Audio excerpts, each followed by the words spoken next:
ever imagine having so much money that even your grandkids could get crushed by it? Oh, yeah. That's kind of the situation guys like Rockefeller and Carnegie found themselves in back in the early 1900s. Right. Like, it's the whole beginning of modern philanthropy. Yeah. But there's way more to it than rich dudes just handing out cash. Yeah. So we're taking a deep dive into this whole world of philanthropy. Yeah. From those crazy Gilded Age beginnings to, like, today's mega foundations. Right. Like the Gates Foundation. Exactly. It's wild how all that money, like, created this whole new problem for these guys. Yeah. What do you even do with that much dough? Like, Rockefeller's advisor straight up warned him about the avalanche of wealth. Wow. Said it had to be given away faster than it was coming in. Really? Or it would be like a disaster. So it wasn't just like being nice. It was almost like a... It was emergency. Yeah, like a fire they had to put out. Totally, But yeah. they didn't just, like, throw money around, did they? No. They were actually really influenced by what was going on back then. The late 1800s and early 1900s, you had this whole rise of science, germ theory, everyone's trying to find cures. Right. Think about someone like Margaret Sage. She founded the Russell Sage Foundation. Okay. They basically applied this medical model to, like, social problems. So, poverty. Yeah, poverty, illiteracy, that kind of thing. So instead of just giving out food or building a school, they thought about it more like a science project. Exactly. Yeah. Like, what's the root cause? What's the intervention going to be? Okay. And Sage was, like, huge in making foundations a legal thing, like a corporation. Interesting. It gave them structure, longevity, and it really set the model for, like, all the philanthropic organizations that came after. Okay, so now we've got these big, powerful organizations. Yeah. But I'm guessing the public wasn't exactly cheering for these guys. Oh, no, not at all. It wasn't as simple as made money giving it back. No. There's got to be more to it. There was a ton of distrust, like real hostility. Even, you got to remember, these guys weren't just like nice old dudes. Yeah. A lot of them, like Rockefeller with his Standard Oil, built their fortunes on practices that are like totally ruthless by today's standards. Yeah. Monopolies, crushing the little guy. Right. Busting unions. So Robber Baron wasn't just like a fun nickname. No. It was how people felt. It was the reality. Okay, so there's this tension. They're trying to do good. Yeah. But their money comes from systems that a lot of people saw as, like, harmful. Exactly. And people weren't dumb. They saw right through it. Yeah. It wasn't just about where the money came from. It's about the power it gave them. I see. Foundations could be used to, like, influence policy, sway public opinion, even control what research gets done. Yeah. Yeah. And then right in the middle of all this, you have the Ludlow Massacre in 1914. Right. Can you tell us what happened there? So you had thousands of coal miners in Colorado Oh. working in Rockefeller's mines. Right. They went on strike over low wages and terrible conditions. Makes sense. They got kicked out of their company housing, Yeah. ended up living in these, like, makeshift tent camps with their families. Oh, man. Tensions were high. Rockefeller brings in armed guards. Oh, geez. National Guard gets called in. Sounds like a recipe for disaster. And it was April 20th, 1914, the National Guard opens fire on the camp. Oh, wow. 25 people are killed, women and children, too. That's awful. It was a horrific scene, burning tents, families trapped inside. Jeez. It just shocked the whole country. Yeah. Became this symbol of the real cost of Rockefeller's wealth. So suddenly it's not just about some abstract debate about business ethics. Right. It's a real tragedy. Right in your face. Yeah. And this was all happening right around the time of this huge investigation into labor relations. The Walsh Commission. The Walsh Commission, exactly. Okay. Their job was to figure out what was causing all this unrest. Mm-hmm. They put Rockefeller, Carnegie, all these guys under oath. Really? Critics, too, like John Haynes Holmes, this Unitarian minister. And their findings were pretty brutal. Like what? They basically said that concentrated wealth could wreck democracy. Yeah. And that foundations could be used as tools of control, not for good. Wow. Yeah, it was a pretty big deal. So what happened next? Well, that's where things get really interesting. Okay. Stay tuned for part 2 of our deep dive to find out. We'll be right back after a short break. Don't go anywhere. Okay, so we're talking public outrage, the Walsh Commission, this whole Ludlow Massacre thing. Yeah. Did any of that actually change how philanthropy worked? Well, it's kind of crazy how little changed right away. Really? Yeah, despite all the anger, no big legal changes for foundations. Wow. Public was worried, but the folks with the money and power just kept on trucking. Like the system itself was resisting change, Yeah, that's a good way to put it. even with all that criticism. Yeah, there were some attempts at reform. Okay. Truman even talked about it back in the 50s. What'd he say? He was worried about foundations being used as like tax dodges or to cover up risky business stuff. Interesting. But it took another like big controversy to really shake things up. And that was the Ford Foundation. Bingo. Okay. So Henry Ford's son starts this foundation in the 30s, and it becomes a total powerhouse. Right. But unlike the older foundations that mostly stuck to like health and education, Yeah. Ford got way more involved. In what way? They wanted to shape policy, really Yeah. drive social change. So not just funding research or whatever. No, they were in the trenches trying to change the world. Bold move. For sure. And their focus on like liberal causes, especially education reform, Okay. really pissed off the conservatives in Congress. I bet. They saw it as like overreach, using tons of money to control policy. Yeah, makes sense. It was a big power struggle. Do you have an example of how that played out? Oh, yeah. Their support for community control of schools in New York City. Okay. They funded these experimental school districts, backed efforts to give parents and communities more power over how schools were run.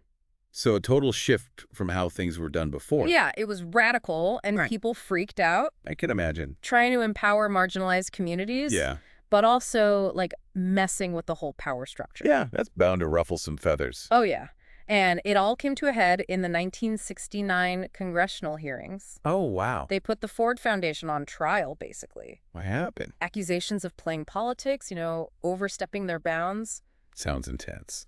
Oh, it was. And George Bundy was the president of the Ford Foundation back then. Oh, right. His role was crucial, some would say explosive even. How so? Bundy was a smart guy, no doubt, Yeah. but also kind of arrogant. Okay. Plus, he'd been an advisor to Kennedy during Vietnam. Oh, wow. So he was already a controversial figure. Big time. And his testimony didn't help. What did he say? He was sharp, dismissive, almost seemed to enjoy provoking the lawmakers. Really? Yeah, some people think the laws that came after those hearings were a direct reaction to Bundy's attitude. It's amazing how personalities can shape history. It's true. But regardless of Bundy's performance, Yeah. those hearings led to some big changes. Like what? Finally got some real regulations on foundations. Okay. For the first time ever, self-dealing. Using foundation money for yourself. Exactly, was banned outright. Wow. They made a clear distinction between public and private foundations. Okay. And they made annual reporting mandatory. So more transparency. Way more. So a win for accountability, even if it came from a personality clash. It's funny how things work out. It's true. And it's kind of wild that one foundation, Yeah. the Ford Foundation, could spark such massive changes. It shows you how much power these organizations have. Yeah, it's a lot of power. And even with those reforms, Yeah. that big question remains. How about power? How do we balance the power of philanthropy with democracy?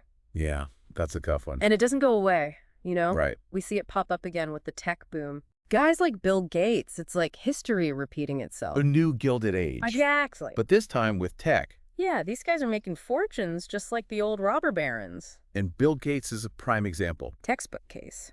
So at first, he's this super successful businessman, Cutthroat, even. right, with Microsoft. And then there's the whole antitrust case in the 90s. Yeah, that was huge. Totally reshaped the tech industry. But then things change. Yeah, it's pretty fascinating. He goes from businessman to philanthropist, Like overnight. steps down from Microsoft. Starts the Bill and Melinda Gates Foundation with his wife. And that becomes like the biggest foundation around, right? Oh, yeah, they're pouring billions into global health, fighting poverty education. And they've definitely made a difference, especially with diseases. No doubt. But it brings us back to that same question. Yeah. Power. It's a tricky situation. On one hand, they have the resources to tackle huge problems. Yeah. But on the other hand, it's just a tiny group of people making these decisions. And they're not elected. Right, they're accountable to basically no one. And even with the transparency rules, It's still not enough. the public doesn't really have a say in how the money's used. And it's not just the Gates Foundation. No, this is like a whole mega philanthropy scene. Dozens of foundations with billions and billions of dollars. The scale is mind-boggling. It's kind of scary, actually. Yeah, when you think about it. These organizations shaping research, influencing policy, even funding media. It's a lot of power. Makes you wonder who's really in control. It's a question we all need to be asking. Yeah, whose voices are being heard and whose are being silenced. So we keep coming back to this question, right? Like, how do we balance the power of philanthropy with a democracy. Yeah, it's a real head-scratcher, isn't it? It's not just about people's intentions. No. It's about whether this whole system is like a shadow government Yeah, operating in the background. outside the normal checks and balances. Exactly. And we've seen this happen over and over. Right, throughout history. You get a few people with tons of money. They start doing all this philanthropy, Right. maybe with good intentions. Yeah. But it raises these big questions about power. And how that messes with democracy. Exactly. So if things like poverty, healthcare education, Ah, if those are the government's job, right. is philanthropy just a Band-Aid? That's a good question. Like it helps with the symptoms, but not the root cause.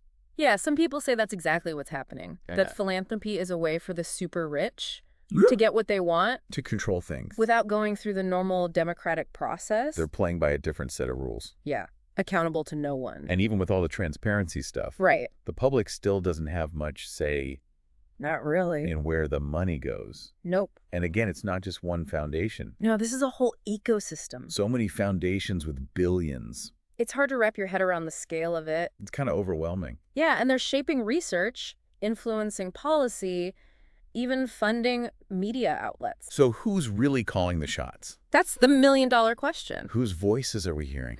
And whose are we not hearing? Exactly. There are people pushing for more regulations, Mm-hmm. but there's pushback too. Of course. Some say these foundations are essential. Yeah. They fill in the gaps where the government fails. Right. So it's complicated. It's a tough nut to crack. Yeah. We have to recognize the good that philanthropy can do, Right. but also be aware of the potential downsides. The power dynamics. Exactly. Maybe the answer is to make philanthropy more accountable More transparent. and more responsive to the communities they're supposed to be helping. yeah, make sure it's actually serving the public good. Not just the interests of a few super rich people. That's the key. So this whole deep dive has been pretty thought-provoking. Yeah. It's a story full of contradictions, Right. amazing generosity, alongside some pretty ruthless business practices.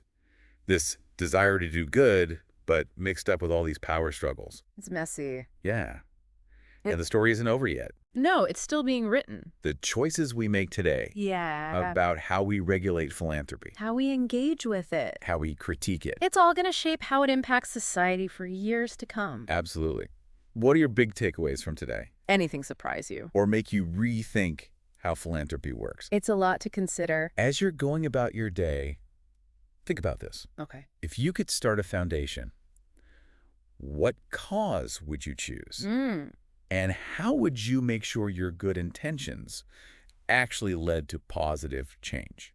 Real change for the people you're trying to help. Equitable change. Yeah, that's the goal. If you're interested in learning more, I definitely encourage you to dig deeper. check out foundations in your community. Look into what they fund, Who benefits? how they measure their impact. You might be surprised by what you find. It's a fascinating world.